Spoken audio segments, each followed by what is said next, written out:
오는 14일 문재인 대통령과 시진핑 중국 국가주석의 정상회담이 예정돼 있죠. 이를 계기로 사드 갈등도 완전하게 봉합될 수 있을지 관심을 모으고 있습니다. 네, 중국의 한국 단체 관광도 단계적으로 지금 재개가 되고 있고요. 정상화가 되기까지 어느 정도 시간이 필요할지 업계가 지금 촉각을 곤두세우고 있는 상황인데요.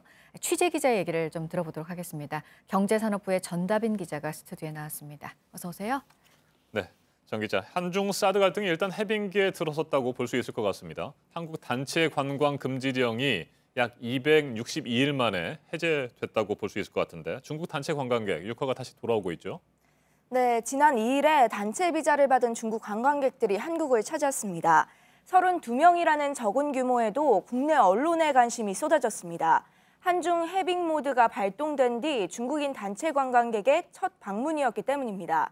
이들은 4박 5일 일정으로 경복궁과 남산 한옥마을 등을 둘러보고 돌아갔습니다. 하지만 그 뒤로는 아직 중국인 단체 관광객의 발길이 이어지진 않고 있는 상태입니다. 네. 그러니까 이제 사드를 둘러싼 그 갈등이 봉합됐다. 그러면 이제 정상화가 될 것이다. 딱딱 이런 건 아닌 거잖아요. 좀 시간이 걸리겠죠. 네, 사드 보복 이전처럼 자유롭게 관광객이 오가려면 시간이 좀 걸릴 것으로 보입니다. 네. 업계에선 한중 정상회담과 함께 평창 동계올림픽을 분위기 반전의 계기로 기대하고 있습니다.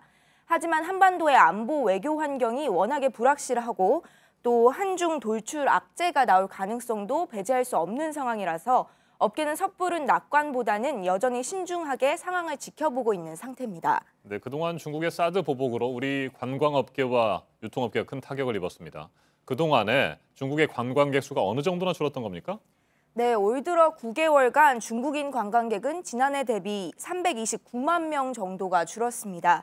이로 인해서 국내 관광, 숙박업의 매출이 약 7조 4,500억 원 정도 가량 감소했다는 게 국회 예산정책처의 추산입니다. 네. 쇼핑 부문의 매출 감소 규모가 4조 9,300억 원으로 가장 컸고 숙박업 중에서도 1조 1,200억 원 정도가 줄었습니다. 국내 업계뿐만이 아니라 중국에 진출한 우리 기업들도 피해를 봤는데요. 중소벤처기업부에선 올해 말까지 피해 규모가 8조 5천억 원에 달할 것으로 보고 있습니다. 네, 피해 규모가 이 정도다 보니까 이제 업계가 이제 상황을 지켜보고 있는 상황인 거고, 요즘 그 사진들이 많이 보도가 되고 있더라고요. 그 면세점에 중국인들이 막 노숙하고 이런 사진이요. 근데 관광객들은 아닌 거죠? 네, 중국인 관광객이 아니라 중국인 보따리상 따이공들입니다. 따이공이 급증한 건 사드 보복 이후인데요. 중국인 단체 관광객들이 사라지자 면세점들이 관광객을 유치해오는 여행사에 주던 수수료를 면세점에서 물건을 사는 개개인에게 주면서입니다.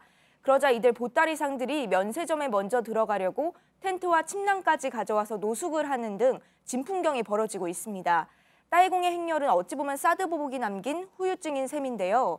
이들이 중국에 돌아가서 면세품을 시중보다 저렴한 가격에 되팔면 그 피해는 고스란히 현지에 진출한 우리 기업이 받습니다. 또 이들이 새벽부터 물건을 쓸어가는 바람에 정작 한국을 찾은 관광객들은 원하는 물건을 사지 못하고 발길을 돌리는 일도 잦습니다. 구매 수량을 제한해도 왜 소용이 없냐면 지원을 구해갖고 10명을 구하면 하루에 10세트씩 할 수 있잖아요. 물건을 다 쓸어가서 일반 손님들이 살 수가 없어. 네, 이렇게 들었듯이 피해가 상당한데요. 네. 사드 보복으로 입은 직접적인 그런 피해도 빠르게 복구가 돼야겠지만 저가 관광객 유치 부작용이나 면세점의 왜곡된 유통구조 등도 이번 기회에 전반적으로 돌아봐야 한다는 지적이 일고 있습니다. 네, 여기까지 듣겠습니다. 경제산업부 전다빈 기자였습니다. 수고했습니다.